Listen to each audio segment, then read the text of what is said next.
6월 뉴스 시작합니다. 이 프로그램을 기억하시는 분들이 계실까요? 거대한 배경을 만들 때 주로 사용되던 프로그램 뷰가 무료화되었습니다.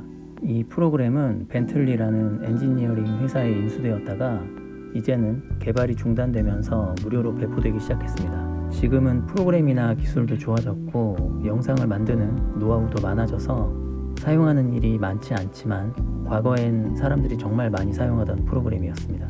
반지의 제왕과 같은 거대한 배경이 필요할 땐 다른 대안이 없었습니다. 사실 요즘은 굳이 거대한 배경을 만들 필요가 없다는 쪽으로 제작의 방향성이 잡히는 경우가 대부분입니다.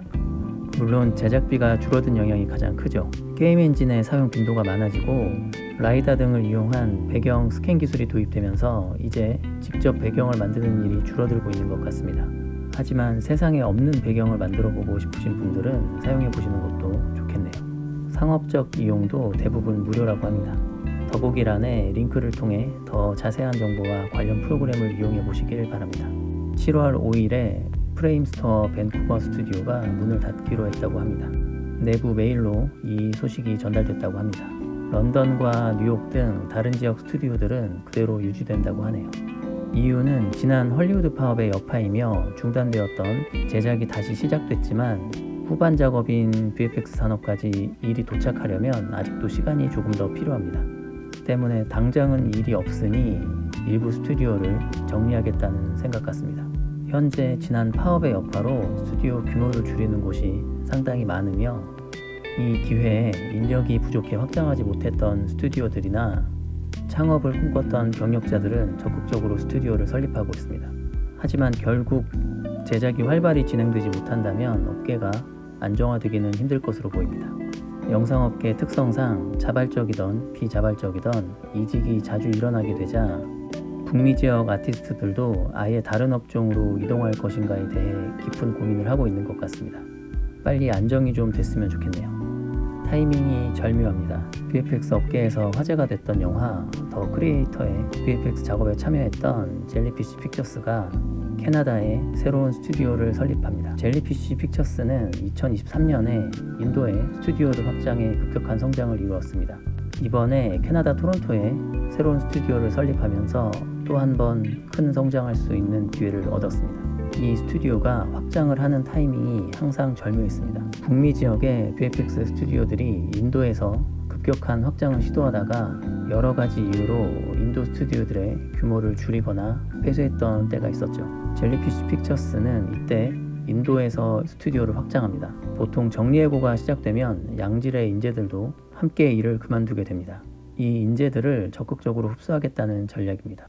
이번 캐나다 스튜디오의 확장 타이밍과 위치도 절묘합니다. 지난 헐리우드 파업의 여파로 많은 스튜디오들이 규모를 줄이고 있고 인재들이 일을 쉬고 있는 경우가 많습니다. 이 타이밍에 토론토에 스튜디오를 확장해 한 번 더 성장을 해보겠다는 생각 같습니다. 최근 이렇게 적극적으로 확장하거나 새로 설립되는 스튜디오들이 제법 있습니다. 망하는 곳이 있으면 흥하는 곳이 있는 법이죠.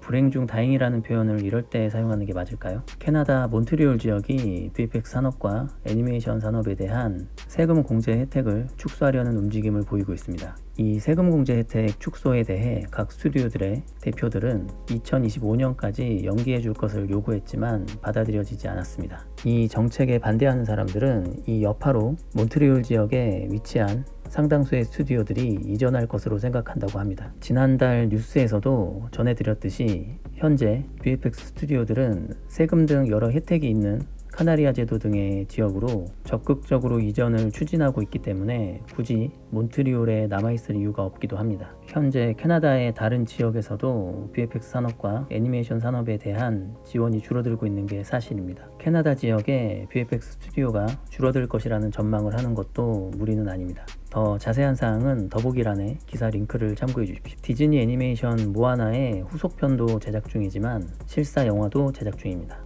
마우이 역에는 드웨인 존슨이 이미 캐스팅되어 있었는데 이번에 여주인공에 대한 캐스팅이 완료되었다고 합니다. 캐서린 라가 아이아가 여주인공 역으로 캐스팅되었으며 그녀는 실제로 애니메이션 모아나의 주 무대인 서모아 섬 출신의 조상을 가지고 있다고 합니다. 여름에 촬영이 시작된다고 하네요. VFX는 결정된 바 없지만 디즈니 제작인 걸로 봐서는 ILM이 메인 스튜디오가 되고 스캔라인이 물 관련 VFX를 담당하지 않을까 예상해 봅니다. 캐스팅은 잘 된 것 같은데 영화가 어떻게 나올지 기대해 보겠습니다. 자세한 사항은 더보기란에 기사 링크를 참고해 주십시오. 워너브라더스가 영화 300의 프리퀄을 드라마로 제작한다고 합니다. 이것은 아직 기획 단계라고 하며 원작의 감독 잭 스네이더도 복귀를 논의 중이라고 합니다.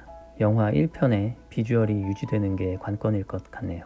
구체적인 제작 소식이 들려오면 다시 전달해 드리겠습니다. 이제 시작 단계라 큰 뉴스가 없네요. 이 작품을 좋아하시는 분들이 많을 것 같아 짧게 먼저 전해드립니다. 자세한 사항은 더보기란에 기사 링크를 참고해 주십시오. DCU에 속해 있는 그린랜턴의 영화와 드라마가 제작된다고 합니다. 이 작품은 다른 지역에서는 잘 모르지만 북미 지역에 많은 팬을 거느리고 있기 때문에 항상 영화나 드라마 제작 이야기가 나오고는 했습니다. 지금은 데드풀로 유명한 라이언 레이놀즈가 주연을 맡은 적도 있고 데드풀에서 셀프 디스를 한 적도 있습니다.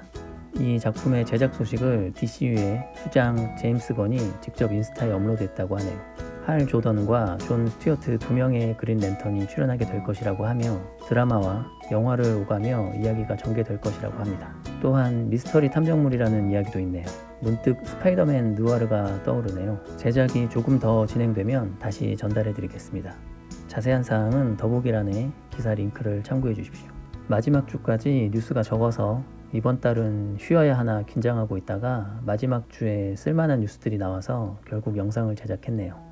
이번에 기사들을 보다 알게 된 무서운 사실은 헐리우드에서 여름에 다시 한번 큰 파업이 있을 수도 있다는 소식이었습니다. 하지만 이전 파업의 후유증이 아직도 남아있기 때문에 아마도 이번엔 조용히 넘어가지 않을까 합니다. 제발 그랬으면 좋겠습니다. AI 관련해서 유럽과 북미 지역은 규제 법안이 점점 생기는 추세인데 아시아 지역은 대기업들을 제외하고는 별 생각 없이 막 쓰고 있는 것 같아 조금 우려가 됩니다. 대기업들은 미리 자체 제작 AI가 아니면 사용하지 말라고 내부 단속을 하는 중이라고 합니다. 문제가 생길 시 심각한 불이익이 있을 거라고 내부적으로 경고까지 했다고 하네요. 해외의 경우 역시나 대기업들 위주로 AI를 이용해서 광고를 만들면 일을 주지 않겠다는 이야기까지 나오고 있다고 하는데 이것들이 다 언젠가 다가올 AI 관련 글로벌 소송 때문입니다.